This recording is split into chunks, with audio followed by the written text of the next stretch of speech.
So here's our cycle of fifths once again, and in this video I'm going to show you something else that's really cool about the cycle of fifths.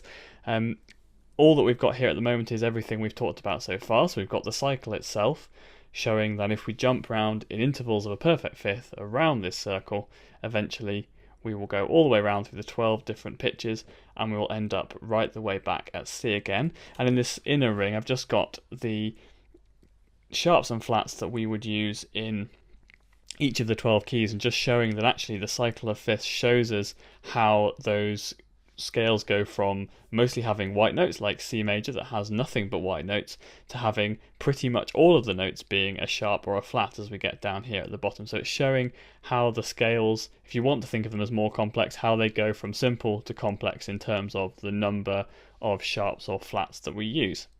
So my question in this video is, well, what about the minor scales? We've looked at the major scales.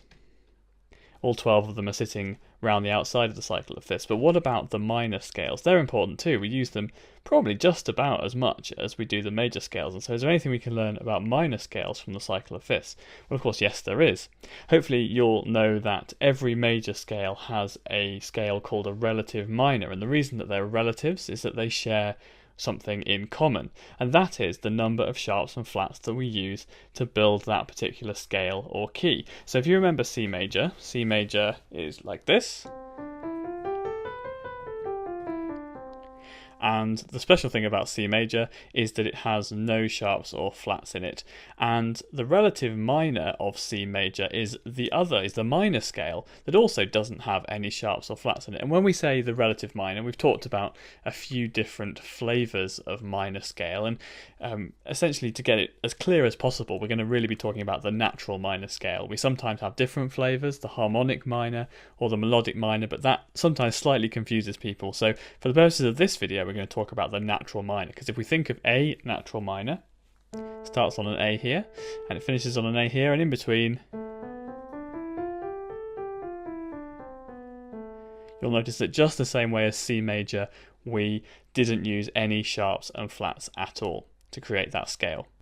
So what some people have done is they've actually created a second cycle of fifths that uses the minor scales, and they tend to write this in a circle just the same way as we have with the major scale. So we've already worked out that the relationship between C major and A minor is there because they both share this idea. They have no sharps or flats at all in the scale. So let's just write an A here. And I'm using lowercase letters here to represent minor scales. That's quite a common convention when we write about music, is to use capital letters for the major scales and lowercase letters for the minor scales. So in fact we could build our cycle of fifths again. We could just start on an A, and what would happen then? Well, if we were to jump a fifth up a perfect fifth from this A, what would happen when we get to an E? And so that would go here. And so the question to ask ourselves is, well, does the relationship that exists between C major and A minor, between these two scales, also exist between the scale of G major and E natural minor? Well, let's have a look. Let's have a try. So here's G major. The special thing, of course, about G major is it has, well, as well as starting on a G, of course, it has just the one sharp there. And what about E natural minor? Let's have a look at that.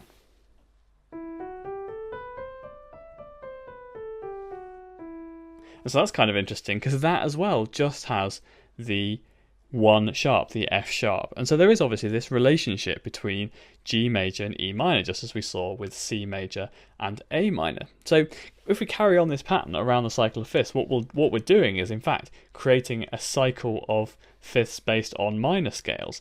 But what's nice is that we're connecting them up.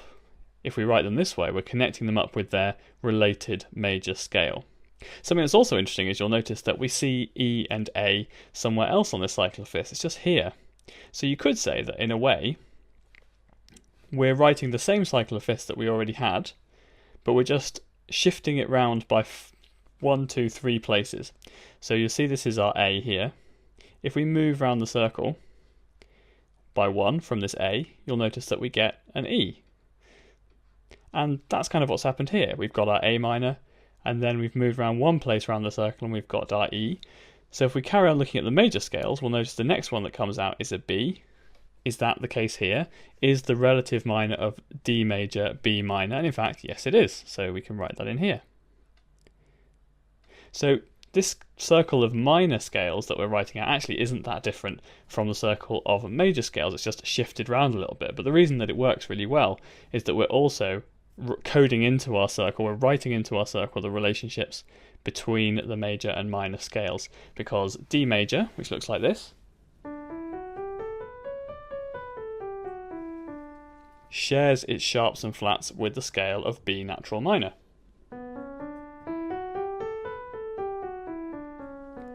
An F sharp and a C sharp. So let me just go around and see if I can continue this pattern.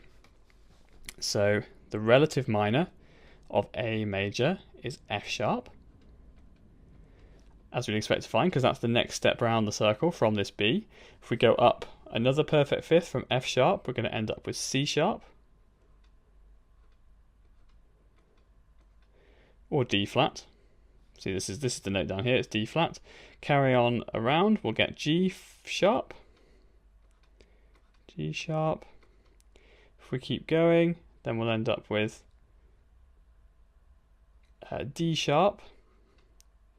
And just the same way that we wrote two letter names down here, I'm going to do that now and transition to flat scales here. So as well as it being the relationship between F sharp and D sharp, we've also got this relationship when we talk about this scale in terms of flats. So the relative minor of G flat major is E flat minor.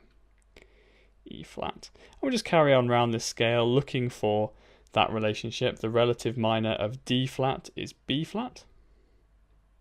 Slightly difficult to write B and then try and write a flat sign. I'll try my best. That's B flat minor. This is the next one around the scale, so we're looking for the relative minor of A flat, and that is, well, we can find that out by just carrying on looking at our major scale, our major circle of fifths, and we get this F. E flat, the relative minor of E flat major is C minor, and the relative minor of B flat major is G minor, and finally the relative minor of F major is D minor.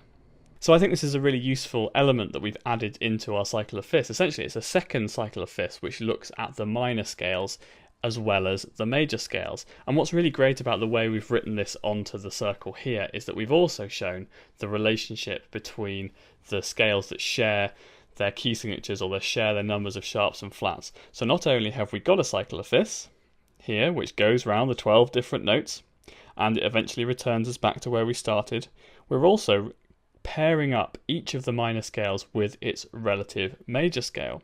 And what's also really useful is to note that the order of the notes here is no different to the order of the notes in the outside circle. All they are is just shifted around a few places. Well, look, there's A. If we jump around 3 places on the inside, 1, 2, 3, there's our A. On the minor circle, when we take an E, we have to just jump around 3 places, 1, 2, 3, and we get to our E. So one thing you can always do if you've got the ability to visualize a cycle of fifths, or you can write one down, is that you'll always be able to work out what the relative minor of any major scale is, because all you have to do is jump around the outside 3 steps. 1, 2, 3. And then you'll find your relative minor scale. Hopefully you won't need to do that pretty soon, because those relationships based on the numbers of sharps and flats will start to join up in your mind. So you'll know that the reason that C major is relative to A minor is that they share this feature of not having any sharps or flats in the scale or key signature.